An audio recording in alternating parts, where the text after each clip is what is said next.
दोस्तों, आपका एक बार फिर से स्वागत है UWD स्टोरीज चैनल पर। ईश्वर जब किसी आत्मा का शरीर नष्ट कर देता है, तब बदले में उसे चमत्कारी शक्तियां भी प्रदान करता है। उन्हीं शक्तियों के दम पर आत्माएं ऐसे ऐसे काम कर गुजरती हैं जो मनुष्य जाति नहीं कर सकती। तो दोस्तों, यह स्टोरी से आपको पता चलेगा कि आत्माएं बदला किस कारण लेती हैं। क्या यह सच में होता है? तो बने रहे इस वीडियो में। तो चलिए अपने कानों में ईयरफोन और हेडफोन लगा लीजिए। चलते हैं कहानी की ओर।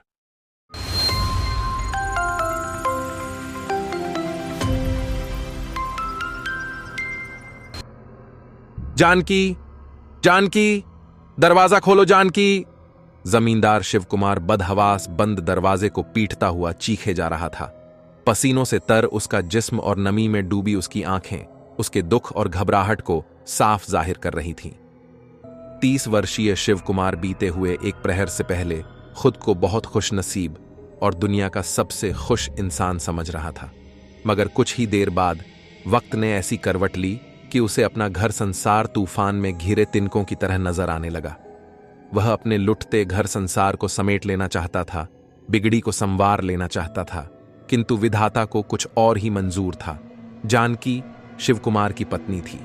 वह रूप सौंदर्य में जितनी खूबसूरत थी, उतनी ही सलीकेमंद और गुणी भी थी। शिवकुमार जानकी पर तन मन धन से न्यौछावर था। उनकी इस खुशहाल गृहस्थी की बगिया को महकाने वाले 2 मासूम फूल भी थे, 5 वर्षीय अभिनव और 3 वर्षीय रिंकी। न जाने उसकी गृहस्थी को किसकी बुरी नजर लग गई, जो आज उसके परिवार पर संकट के बादल मडराने लगे थे। करीब 3 दिन पूर्व वह एक जमीन की लिखा पढ़ी कराने के लिए शहर की कचहरी में गया हुआ था। वापस लौटा तो देखा गांव में उल्टी गंगा बह रही थी। जो गांव वाले शिवकुमार और जानकी की तारीफें करते नहीं थकते थे, वे ही जानकी को अपशब्द कह रहे थे, कुलटा, कुलक्षणी, वेश्या की उपाधि दे रहे थे। शिवकुमार समझ नहीं सका कि यह सब क्या हो रहा था। गांव वालों के साथ निकट के गांव कंचनपुर का जमींदार रतन सिंह, उसका छोटा भाई हीरालाल, चौधरी भैरवनाथ और शिवकुमार के गांव का सरपंच हरिसिंह माधो भी थे। शिवकुमार को शहर से वापस आया देखकर जहां गांव वाले एकदम शांत हो गए थे, वहीं जानकी हवेली के भीतरी भाग की ओर भाग खड़ी हुई थी। वह रो रही थी। शिवकुमार ने देख लिया था। वह भी उसके पीछे किसी अनिष्ट की आशंका से लपका। जानकी ने खुद को अपने कमरे में बंद कर लिया था और शिवकुमार उसे पुकार पुकार कर दरवाजा खोलने की विनती कर रहा था। क्या हुआ है जानकी? बाहर सारे गांव वालों के साथ ठाकुर और सरपंच क्यों जमा हैं? मैं तुमसे बात करना चाहता हूं, कृपया दरवाजा खोलो। जानकी, मुझे बताओ, आखिर माजरा क्या है? तुम क्यों रो रही हो? बंद कमरे से जानकी के रोने व सिसकने की आवाजें आ रही थीं। अचानक रोती हुई जानकी बोली, आज आपके घर की इज्जत मिट्टी में मिल गई है जी। इन झूठे मक्कार लोगों ने मेरे वेदागांचल पर बदनामी का वो दाग लगाया है जिसे शायद मेरी मौत भी धो न सके।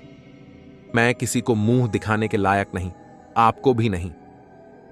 जानकी की बात सुनकर शिवकुमार ने कठोर मगर दृढ़ता भरे लहजे में कहा, जानकी, अभी मैं हकीकत से अनजान हूं, नहीं जानता मेरे पीछे तुम पर क्या गुजरी है, मगर इतना समझ लो, चांद पर दाग हो सकता है, नदियों का पवित्र पानी मैला हो सकता है, मगर मेरी जानकी किसी धार्मिक पुस्तक की तरह पवित्र और बेदाग है। दरवाजा खोलो जानकी, मैं तुम्हारे साथ हूं, देख लूंगा एक एक को। नहीं नाथ, बुरा वो नहीं होता जिसने कोई गुनाह किया हो, समाज की नजरों में बेगुनाह होते हुए भी जिसे गुनहगार बना दिया गया हो। सच पूछिए तो वही सबसे बुरा इंसान है। मुझे इन समाज के ठेकेदारों ने समाज की नजरों से गिरा दिया है। जिंदा रहकर मैं अपने माथे पर लगे कलंक को लाश बनकर नहीं ढो सकती।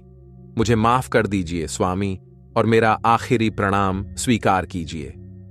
आखिरी प्रणाम? जानकी के शब्द शिवकुमार के जहन पर हथौड़े की चोट की तरह पड़े। वह हलक फाड़कर चीखा, नहीं जानकी, दरवाजा खोलो, तुम ऐसा वैसा कुछ नहीं करोगी। किसी का न सही मगर अपने मासूम बच्चों का तो ख्याल करो, बिन मां के इन बदनसीबों का क्या होगा। शिवकुमार दरवाजे पीटता रहा और दुहाई देता रहा, मगर जानकी ने दरवाजा नहीं खोला। तभी भीतर उठे शोरगुल को सुनकर शिवकुमार के लठैत वहां आ पहुंचे। उन्हें देखते ही शिवकुमार चीखा, बिरजू, हरिया, लल्लू, कालू, तोड़ दो दरवाजा। चारों लठैत खूब लंबी चौड़ी बलिष्ठ देह के मालिक थे। दो दो ने बारी बारी से जब अपने पहाड़ जैसे शरीर की बंद दरवाजों पर कई बार चोट की तो आखिर घर के दरवाजे की भीतरी सिटकनी एक झटके से खुल गई। मगर कमरे में कदम रखते ही शिव कुमार के पांव जहां के तहां फ्रिज होकर रह गए। वहां का मंजर ही ऐसा था। शिव कुमार की हंसती खेलती दुनिया उजड़ चुकी थी। जानकी का शरीर उसी की साड़ी के सहारे पंखे पर झूल रहा था। चियर्स। चारों ने आपस में अपने अपने पैमाने टकराए और पैशाचिक ठहाका लगाया। ठाकुर रतन सिंह ने हंसते हुए कहा, देखा मेरे दिमाग का जादू, कैसे मैंने एक ही चाल में सारी बाजी पलट दी। बड़ी सावित्री बनी फिरती थी साली। एक भद्दी सी गाली देते हुए रतन सिंह बोला, अब देखता हूं कैसे दुनिया वालों को अपना काला थोपड़ा दिखाती है। हम तो तुम्हें पहले ही उस्ताद मानते हैं ठाकुर, चौधरी भानु प्रताप ने कह कहा लगाते हुए कहा, मगर फिर भी सीने में एक खलिश सी है। सो तो तुम ठीक कहते हो चौधरी, मूंछों को ताव देते हुए सरपंच हरिसिंह माधो बोला। साली बला की खूबसूरत थी, वर्षों से उसे पाने की तलब थी, इसीलिए इसका बड़ा जाल बिछाया था, मगर सब करे धरे पर पानी फिर गया। सरपंच हरिसिंह के मुंह की कड़वाहट सीधे हीरा सिंह ने अपनी जबान पर महसूस की और दांत पीसता हुआ बोला, चिंता क्यों करते हो सरपंच, अभी भी वक्त हमारे साथ है, किसी और दिन अपनी प्यास बुझा लेना। मगर कब? हरि सिंह के मुंह से लार टपकी जा रही थी। बहुत जल्द, कहने के साथ हीरा सिंह ने अपना गिलास होंठों से सटा लिया। नजर लगी। हिच राजा तोहरे बंगले हिच, गाना गाता हुआ सरपंच हरिसिंह माधो कंचनपुर से खेतों की पगडंडी पर चलता हुआ अपने गांव चंदनपुर की तरफ आ रहा था। ठाकुर रतन सिंह की हवेली पर उसने कुछ ज्यादा ही पी ली थी। आखिर मुफ्त का माल वह मुफ्त खोर छोड़ता भी कैसे। नशे में धुत्त हरिसिंह पांव कहीं रखता और पड़ता कहीं। अचानक हरिसिंह के पांव में जोर से ठोकर लगी और वह मुंह के बल जा गिरा। धत्त तेरे की, आह, साली न पियो तो पास बुलाती है और पियो तो खटारा गाड़ी की तरह झटके मारती है। बड़बड़ाते हुए हरिसिंह ने उठने की कोशिश की और उठ भी गया, फिर लड़खड़ाता मिट्टी से लटपट अपने घर की तरफ बढ़ने लगा। तभी छन्नन्ना घुंघरुओं का मधुर स्वर उसके कान से टकराया। हरिसिंह चौंका। वह रुककर पुनः उस आवाज को सुनने का प्रयास करने लगा जो उसने सुनी थी, मगर चारों ओर रात का पैना सन्नाटा फैला था। वातावरण में झिंगुरों का शोर जरूर उसके कानों में भिन भिना रहा था। उसने सोचा, लगता है आज जरूरत से ज्यादा ही हो गई। मगर जैसे ही उसने चलने के लिए कदम आगे बढ़ाया, उसी पल उसे फिर घुंघरुओं का स्वर सुनाई दिया। उसने तुरंत चारों तरफ देखा, पर समझ नहीं सका कि यह उसके कानों का धोखा है या फिर हकीकत। कहीं कोई नहीं था। हरिसिंह सिर झटक कर आगे बढ़ गया। कुछ दूर जाते ही उसे पुनः घुंघरों की आवाज सुनाई दी। वह चौंक कर घबरा गया, परंतु इस बार वह आवाज लगातार आती रही। ऐसा लग रहा था जैसे कोई घुंघरू पांव में बांधकर चल रहा हो। हरिसिंह माधो ने आवाज की दिशा में देखा। कुछ आगे चलकर दाईं ओर एक मोड़ था, वहां एक कुआं था। आवाज उधर से ही आ रही थी। कौतूहल से भरा हरिसिंह माधो आवाज की दिशा में बढ़ता चला गया। उसने देखा कुएं के करीब घाघरा चोली पहने एक औरत खड़ी है। उस औरत ने लंबा घूंघट किया हुआ था। चांद की चांदनी में उस औरत की आकृति को देखते ही माधो समझ गया कि वह औरत जवान है। शराब के नशे ने उसे इतना भी सोचने का मौका नहीं दिया कि आधी रात के वक्त सुनसान जगह पर वह शबाब आया कहां से। जवान औरतें सरपंच हरिसिंह माधो की कमजोरी थी। सुनसान जगह पर एक अकेली औरत को देखते ही उसका मन मचल उठा। उसने उस औरत पर अपना प्रभाव जमाने के लिए कड़कदार आवाज में कहा, ए, कौन है उधर? मर्दाना आवाज सुनते ही वह औरत चौंकी और अपने आप में सिमट सी गई, परंतु कोई उत्तर नहीं दिया। औरत को सिमटते देख हरिसिंह की हिम्मत बढ़ गई। उसने करीब आते हुए पुनः पूछा, मैं पूछता हूं, कौन हो तुम? वह उसके करीब आ चुका था। जी। सहमी औरत के मुंह से इसके अलावा कुछ न निकला। वह अपने दोनों हाथ बेचैनी से मसल रही थी। उसकी बेबसी और दहशत को देखते हुए हरिसिंह ने आगे बढ़कर उस औरत के सिर से चुनरी खींच ली, मगर अगले ही क्षण हरिसिंह चीखता हुआ पीछे हट गया। उसका जिस्म अंधड़ में फंसे पत्ते की भांति कांप रहा था। आंखें विस्मय से बाहर को उबल आई थीं। मुंह भाड़ की तरह खुला रह गया था। शरीर के मसामों ने एक साथ ढेर सारा पसीना उगलकर उसे सिर से पांव तक सराबोर कर डाला था। वास्तव में उसकी आंखों के सामने का मंजर बेहद डरावना था। रगों में खून जमा देने की हद तक में भयभीत हो गया था। पर उसके सामने बेहद खूबसूरत जिस्म वाली युवती खड़ी थी, जिसे वह चुनरी उतारते ही पहचान गया था। वह जानकी थी। मगर हरिसिंह के चुनरी उतारते ही जानकी का सिर उसके धड़ पर किसी लट्टू की भांति घूम रहा था, जिसके कारण उसके लंबे काले बाल भी पंखे की पंखुड़ी की तरह घूमने लगे थे। कुछ पलों तक हरिसिंह उसी अवस्था में खड़ा रहा। उसका नशा कपूर की तरह उड़ चुका था। सामने खड़ी खतरनाक बला के दर्शनों ने उसे जैसे जाम कर दिया था। मगर कुछ देर बाद उसके जहन ने सजग होकर उसे चेताया। हरिसिंह धीरे धीरे पीछे कदम सरकाने लगा। उसी क्षण रुक जाओ हरिसिंह! आवाज क्या, मादा भेड़िए सी गुर्राहट थी। हरिसिंह पुनः बर्फ की तरह जाम हो गया। बड़ी कठिनाई से थूक सटकते हुए उसने पूछा, कौन हो तुम? पहचाना नहीं मुझे? हरिसिंह ने तुरंत इनकार में गर्दन हिला दी। क्या? जानकी का प्रेत चौंका। घूमती गर्दन जहां की तहां ठहर गई। मुझे नहीं पहचाना हरामजादे? मैं जिसे तूने और तेरे साथियों ने किसी को मुंह दिखाने लायक भी नहीं छोड़ा। ध्यान से देख, मैं वही जानकी हूं। जानकी! हरिसिंह चीख पड़ा। मगर तुम प्रेत कब बन गई? मरते ही? क्या तुम मर? इसके आगे के शब्द उसके हलक में ही अटक गए। अब तेरी बारी है कमीने! हरिसिंह इतना सुनते ही पलटकर भागा। मगर तभी उसके गले से कुछ आ लिपटा। हरिसिंह ने देखा उसके गले में बाल लिपटे थे, जो पल प्रतिपल उसके गले पर कसते जा रहे थे। बालों की कैद से खुद को छुटाने की कोशिश करता हरिसिंह अनाबस ही पलट गया। जानकी का प्रेत कुएं के पास ही खड़ा था, मगर उसके बाल इतने लंबे हो गए थे कि वहां से दूर खड़े हरिसिंह की गर्दन में जा लिपटे थे। हरिसिंह का दम घुटने लगा। वह हाथ जोड़कर गिड़गिड़ाया, मुझे छोड़ दो! हां हां हां! जानकी की तड़पती आत्मा ने जोरदार ठहाका लगाया और विषैले स्वर में गुर्राई, मैंने भी तो तुझसे यही कहा था सरपंच। जब तूने अपनी हवस मिटाने के लिए मुझे मेरे बालों से पकड़ा था, तब तूने यही कहा था कि मेरे बाल तुझे इतने पसंद हैं कि इनकी छांव में अगर तुझे मौत भी आ जाए तो तू हंसता हंसता अपनी जान दे देगा। अब मैं तेरी वही इच्छा पूरी करने जा रही हूं, ले मर! जानकी की आत्मा ने अपने बाल एक हाथ से पकड़कर अपना वह हाथ इतना लंबा कर दिया कि बालों की गिरफ्त में फंसा हरिसिंह धरती से ऊंचा उठ गया। ठाकुर साहब! गजब हो गया। हंफता कांपता चौधरी भानु प्रताप अपनी हवेली के बरामदे में झूले पर बैठे रतन सिंह के निकट आ पहुंचा। उसकी सांसें ढौंकनी की भांति तेज चल रही थीं, मानो वह मीलों लंबी दौड़ लगाकर आया हो। इतने घबराए हुए क्यों हो चौधरी? रतन सिंह ने झूला रोककर लापरवाही भरे अंदाज में पूछा। ठाकुर साहब! चौधरी राजदाना अंदाज में धीरे से बोला, कल दोपहर बाद जानकी ने फांसी लगाकर आत्महत्या कर ली। क्या? रत्न सिंह चौंका। चलो सही हुआ। चौधरी को घबराया हुआ आता देखकर हीरा सिंह भी रत्न सिंह के पास आ खड़ा हुआ था। चौधरी की बात सुनकर उसी ने कहा, उसके मर जाने से वह राज हमेशा हमेशा के लिए दफन हो गया जो हमें बदनाम कर सकता था।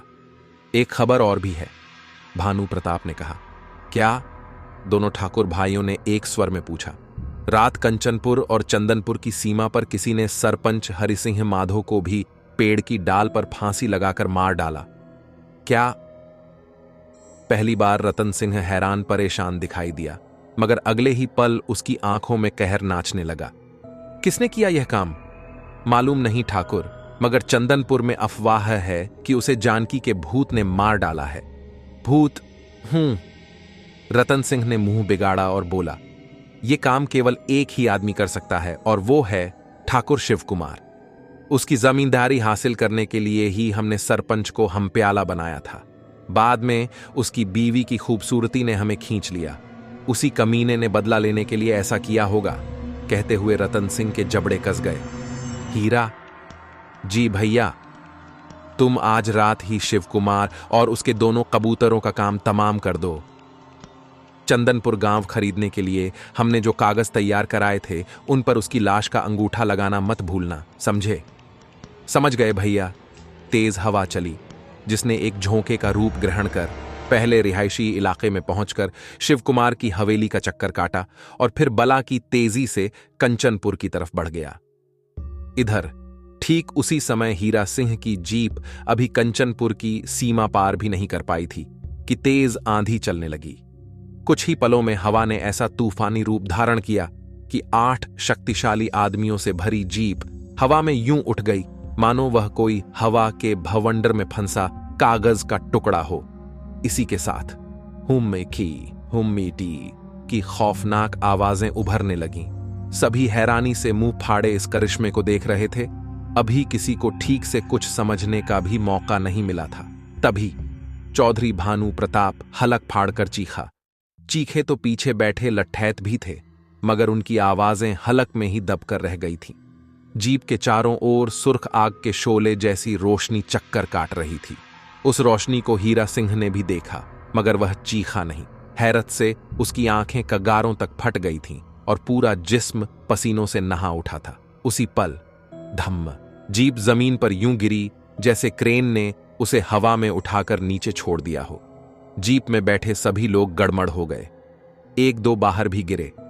जीप से नीचे गिरे लोग उठकर भाग निकले, लेकिन जीप में बैठे लोगों को इतना मौका नहीं मिला, क्योंकि जमीन पर गिरने के कुछ पलों बाद ही जीप में एक भारी विस्फोट हो गया था, जैसे उसके फ्यूल टैंक को चिंगारी दिखा दी गई हो। जीप से जान बचाकर भाग निकले लठैतों ने जब वापस आकर ठाकुर रतन सिंह को रास्ते में घटी भूताह घटना के बारे में बताया, तो ठाकुर वो उसके परिवार के होश उड़ गए। ठकुराइन ने अपने पति बच्चों की रक्षा के लिए पूजा घर में रखी भगवान की छोटी छोटी मूर्तियां उनके हाथों में थमा दी। जैसे तैसे यह खौफनाक रात बीती और सुबह का उजाला हुआ। सबसे पहले ठाकुर रतन सिंह उस स्थान पर पहुंचा जहां उसके भाई की जीप के साथ हादसा घटा था। वहां का मंजर बड़ा ही भयानक था। आग में भस्म होकर बचे जीप के ढांचे के आसपास इंसानी जिस्मों के आधे जले अंग बिखरे पड़े थे। उन्हीं में उसके भाई हीरा सिंह का हाथ भी था। अपने भाई को लाश के रूप में देखकर और उसकी लाश की यह दुर्दशा देखकर वह जोर जोर से रोने लगा, मगर अब कुछ नहीं हो सकता था।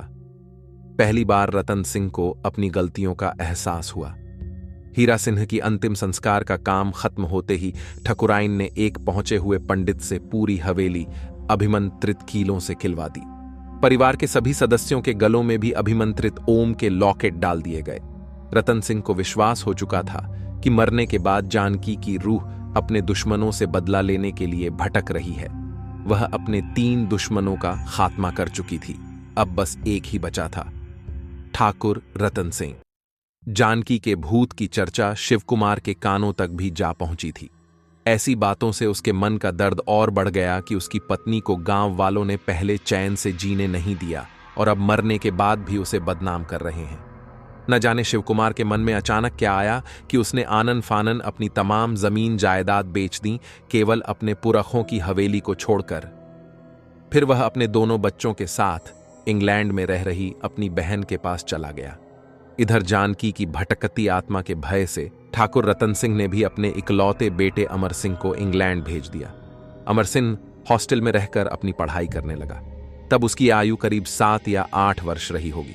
अब आगे समय अपनी अबाध गति से आगे बढ़ता रहा और देखते ही देखते 15 वर्ष बीत गए। कंचनपुर का ठाकुर रतन सिंह ताबीज के सहारे अब भी जिंदा था और चंदनपुर की हवेली वहां के वफादार नौकरों के दम पर आबाद थी। ये बात अलग थी कि शिव कुमार और उसके बच्चे विदेश में थे, मगर जानकी की भटकती आत्मा अभी तक हवेली में ही थी। हवेली के नौकरों को किसी तरह की कोई परेशानी नहीं थी, लेकिन यदि कोई गांव वाला भूले से या फिर किसी कामवश हवेली में आ जाता तो उसका जीवन कुछ ही घंटों का रह जाता था। वह या तो किसी दुर्घटना का शिकार हो जाता था या बीमारी का। डर के मारे कोई भी गांव वाला हवेली में भूले से भी कदम नहीं रखता था। उधर विदेश में शिवकुमार जानकी की यादों के सहारे अपना जीवन काट रहा था।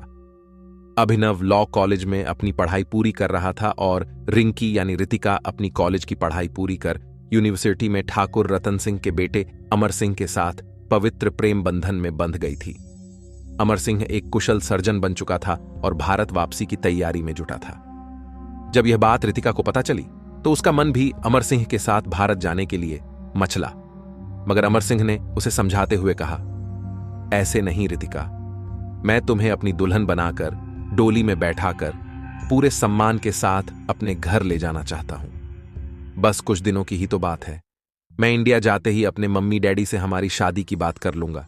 मेरे माता पिता मुझे बहुत चाहते हैं, मेरी पसंद उनकी पसंद होगी। डोंट वारी रितिका, कुछ दिन बाद हम दोनों। कहते कहते उसकी आंखों में शरारत उभर आई। उसकी आंखों में उभरे भावों को परख कर उसका हाथ थामे खड़ी रितिका उसके सीने से लगकर रो पड़ी। कुछ देर बाद अमर सिंह हवाई जहाज द्वारा भारत की ओर चल पड़ा था। साएं साएं, धप, धूम, तेज हवा के तूफान और बेमौसम बरसात ने सड़कों की हालत खराब कर दी थी। अचानक झर्र, एक कार एक झटके से रुकी। कार क्यों रोक दी ड्राइवर? पिछली सीट पर बैठे अमर सिंह ने पूछा। वह हवाई अड्डे से किराए की कार में अपने गांव जा रहा था। आना तो उसे 3 दिन बाद था, मगर रितिका से शादी की तमन्ना ने उसे वहां रुकने नहीं दिया। वह जल्द से जल्द अपने घर पहुंचकर अपने मम्मी पापा से बता देना चाहता था कि वह क्या चाहता है। वह कार में बैठा अपने स्वप्नीले सपनों की ताबीर बुन रहा था जब कार ने एक झटके से रुककर उसकी नींद भंग की थी। साहब, आगे रास्ता बंद है, तूफान से पेड़ टूटकर सड़क पर आ गिरे हैं, ड्राइवर ने उसे बताया। ओह! अमर सिंह ने देखा, वास्तव में एक भारी भरकम पेड़ सड़क पर पड़ा है। उसे रास्ते से हटाए बिना कार का आगे बढ़ना असंभव था। क्या कोई दूसरा रास्ता भी है कंचनपुर जाने के लिए? हां है। इतना कहकर कार के ड्राइवर ने कार को बैक करना चाहा, मगर तभी धप, कार के पीछे सड़क किनारे खड़ा पेड़ टूटकर गिर पड़ा। अब कार न आगे जा सकती और न ही पीछे।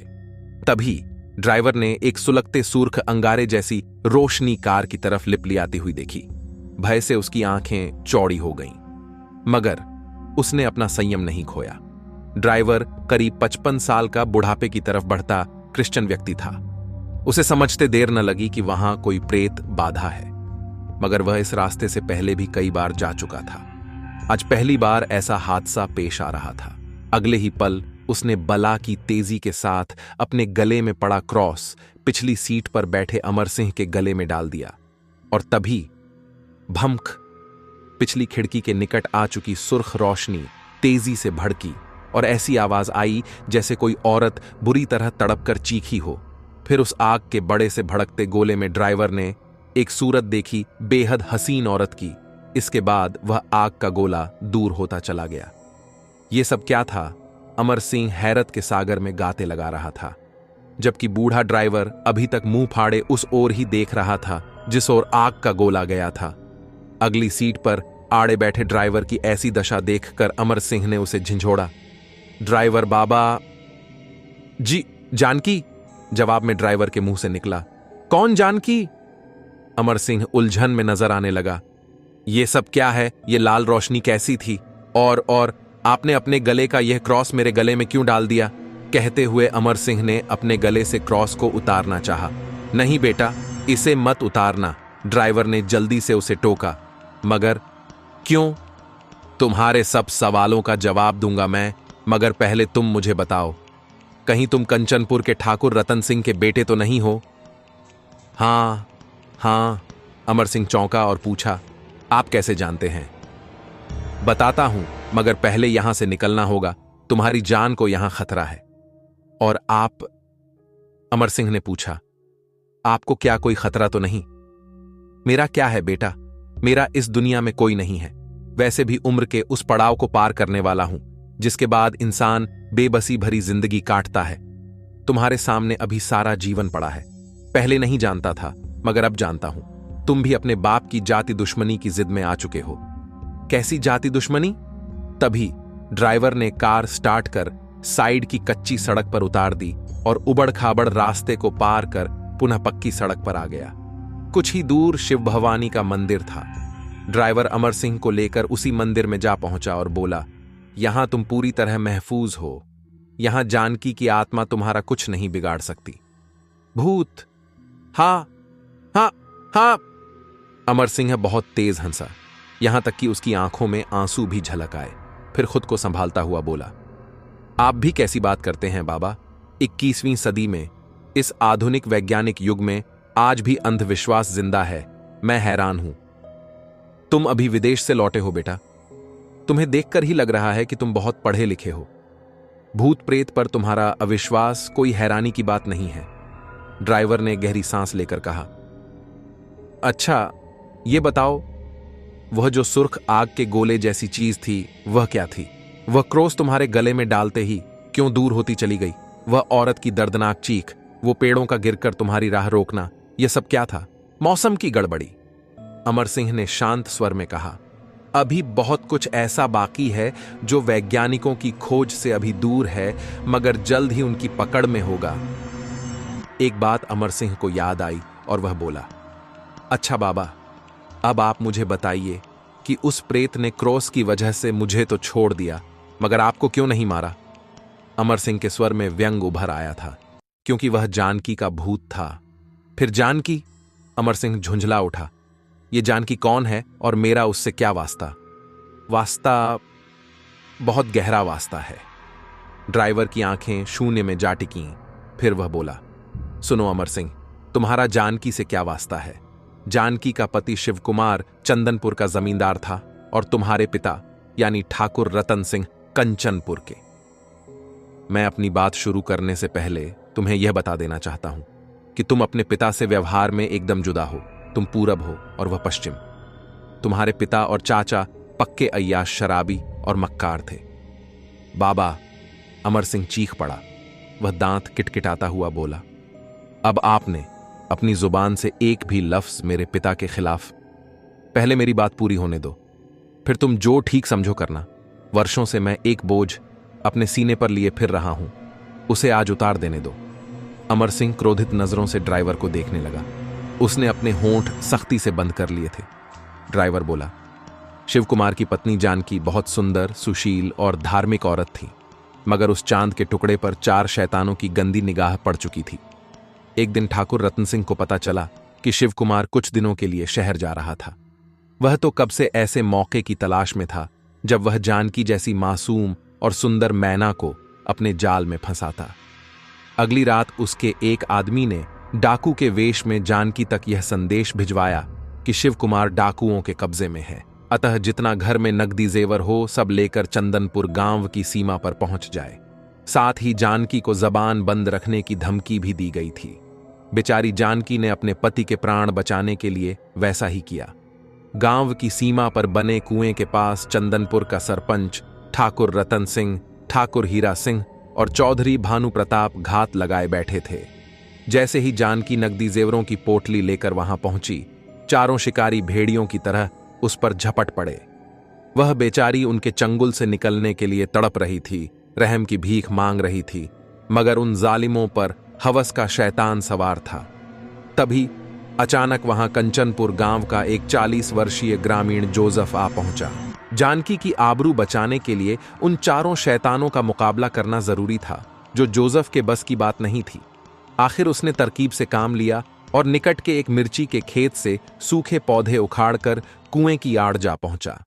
जैसे ही उसने मिर्ची की झाड़ियों में दियासलाई दिखाई, सूखी झाड़ियों ने आग पकड़ ली। झाड़ियों को उसने पहले ही बांध दिया था। वह काफी बड़ा था। शराब और शबाब के नशे में चूर उन दरिंदों का ध्यान रात के अंधेरे में किसी की वहां मौजूदगी पर नहीं जा पाया था, मगर जब मिर्चों की धसक ने उनकी सांसों को बेकाबू किया तो वे जानकी को छोड़कर जल रही झाड़ियों की तरफ झपट्टे। जोसेफ को इस पल का इंतजार था। वह पहले ही कुएं की पीछे से निकल उधर बढ़ चुका था, जहां जानकी अपने फटे कपड़ों को हथेलियों से छुपाने का प्रयास करती रो रही थी। जोसेफ ने झपटकर जानकी के मुंह पर हाथ रखा और उसे उठाकर करीब ही बने एक बड़े से गड्ढे में जा पहुंचा। जानकी बहुत भयभीत थी, मगर जब जोसेफ ने उसे अपना परिचय देकर चुप रहने को कहा तो वह कुछ आश्वस्त नजर आने लगी। उधर जानकी को गायब देखकर चारों शैतान उसकी खोज करने लगे। करीब 1 घंटे बाद उनके जाने पर जोसेफ जानकी को उसके घर पर छोड़ आया। जानकी ने अपनी आबरू तो बचा ली, मगर बदनामी न रोक सकी। ठाकुर रतन सिंह और उसके साथियों ने यह गांव वालों के सामने जानकी से मिले नकदी जेवर की पोटली रखकर यह सिद्ध कर दिया कि जानकी रात उसके साथ कहीं दूर भाग जाना चाहती थी, मगर रतन सिंह नहीं माना। इस पर जानकी उसे धमकी देकर वापस चली गई कि वह उसे कहीं मुंह दिखाने लायक नहीं छोड़ेगी। कहेगी कि ठाकुर और उसके भाई व 2 साथी उसकी इज्जत लूटना चाहते थे। गहने नकदी से भरी पोटली को देखकर गांव वालों को विश्वास आ गया कि जानकी बदचलन औरत है, मगर जानकी यह सदमा बर्दाश्त न कर सकी और उसने खुद को फांसी लगाकर आत्महत्या कर ली। सरपंच, चौधरी और छोटे ठाकुर को जानकी का प्रेत खत्म कर चुका है, मगर रतन सिंह अपने ताबीजों के दम पर अभी तक जिंदा है। इधर जानकी की रूह अपना इंतकाम पूरा करने के लिए तड़प रही है। उसे लांछित करने वाला एक भी गांव वाला जानकी की हवेली में कदम नहीं रख सकता। आप इतना सब कैसे जानते हैं? क्योंकि वह बदनसीब जोसेफ मैं ही हूं, कहते हुए जोसेफ रोने लगा। अपनी कायरता के कारण मुझसे भारी पाप हुआ बेटा।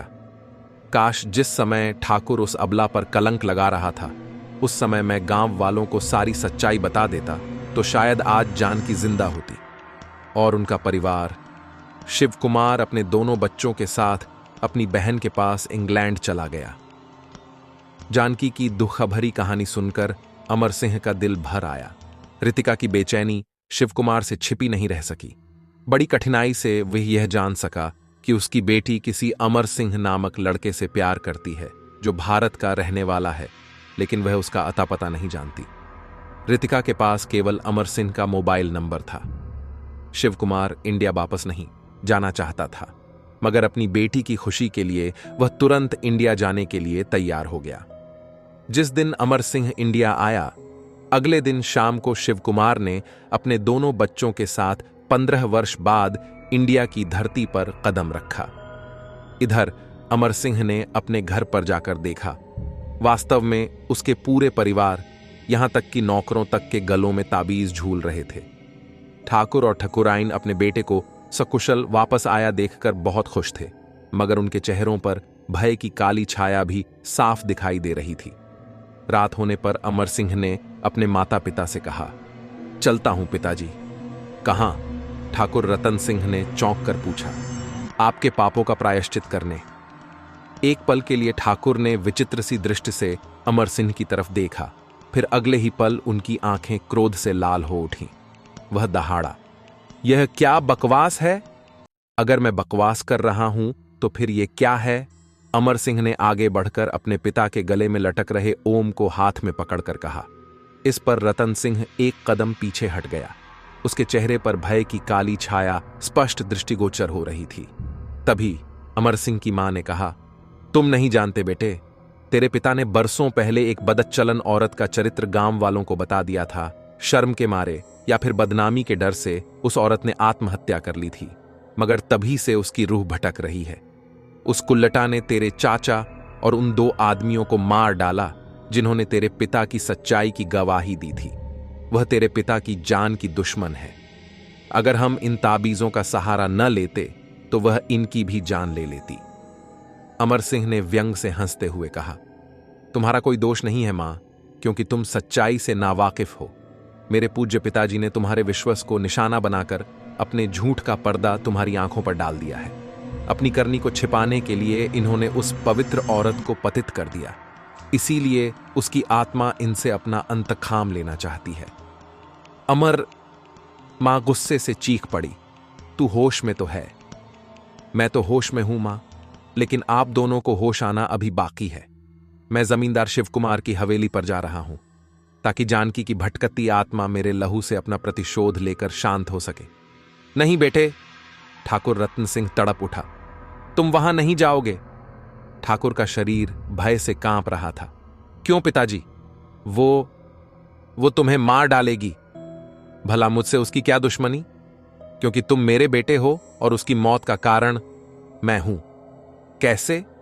अमर सिंह ने अपने पिता की आंखों में झांक कर देखा। कहिए पिताजी, अभी तुम्हारी मां ने बताया तो है।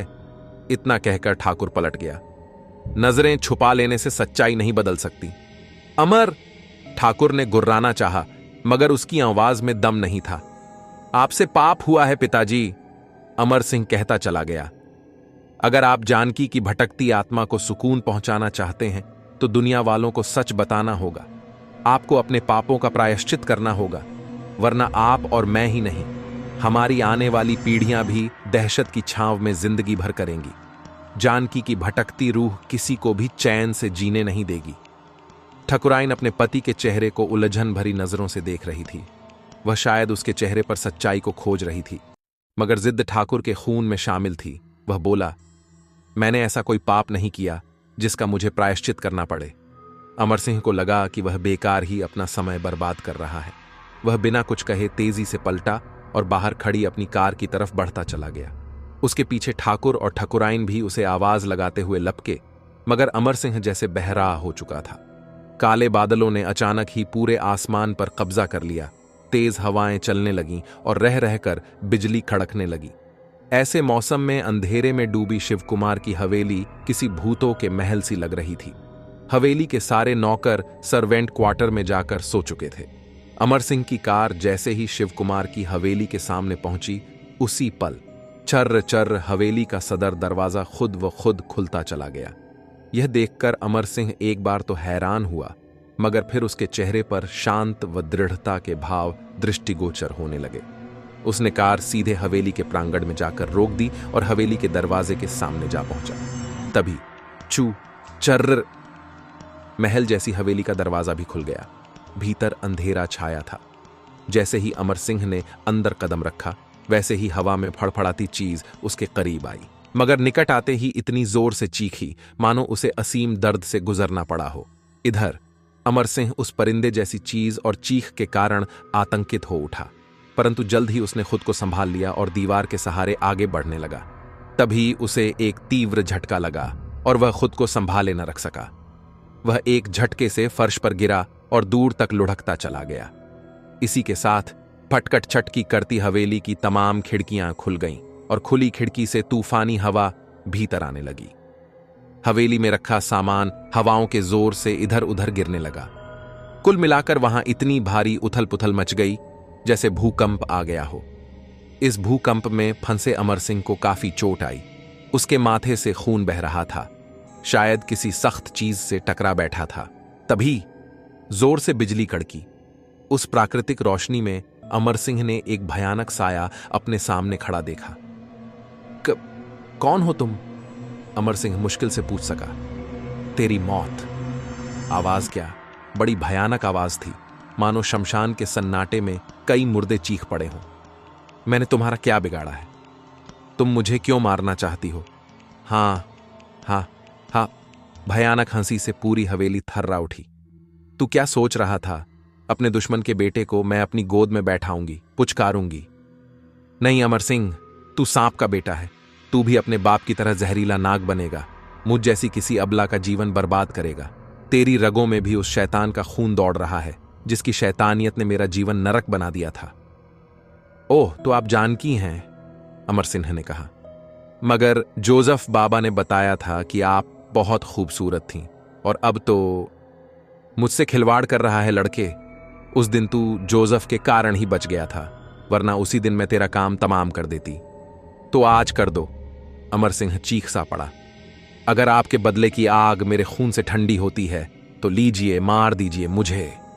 कहते हुए अमर सिंह ने अपने गले में पड़ा क्रॉस निकालकर दूर उछाल दिया, जो चिकने फर्श पर फिसलता हुआ दरवाजे तक जा पहुंचा।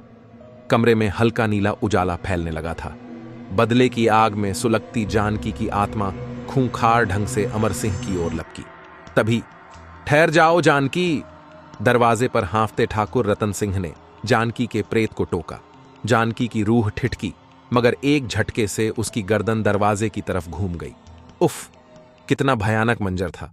अमर सिंह और उसके पिता की रीढ़ में मौत सी सिरहन दौड़ गई। ठाकुर को देखते ही जानकी का प्रेत भयानक अंदाज में गुर्राया। आज मैं किसी को नहीं छोड़ूंगी। आज तू मेरे हाथों से नहीं बच सकेगा रतन सिंह। रतन सिंह ने अपने गले में पड़े ओम को मुट्ठी में कस रखा था, मगर अचानक वह चीख पड़ा और अपनी मुट्ठी में पकड़े सांप को दूर उछाल दिया। जानकी के प्रेत ने उसे दृष्टिभ्रम कर दिया था।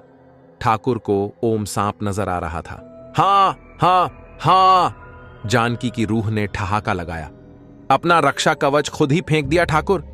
कहते हुए जानकी की रूह ने अपनी लंबे नाखून वाली विभत्स उंगली सीधी ठाकुर की तरफ उठा दी।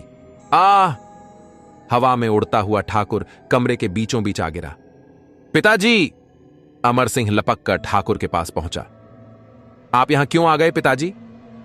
तू जो यहां अपनी जान देने आ पहुंचा था। अब मैं तुम दोनों में से किसी को नहीं छोड़ूंगी। जानकी का प्रेत उनकी तरफ लपका। तुम्हारी दुश्मनी मुझसे है जानकी। मेरे बेटे को यहां से जाने दो। इसका कोई दोष नहीं है। मैं तुम्हारी मौत की वजह हूं।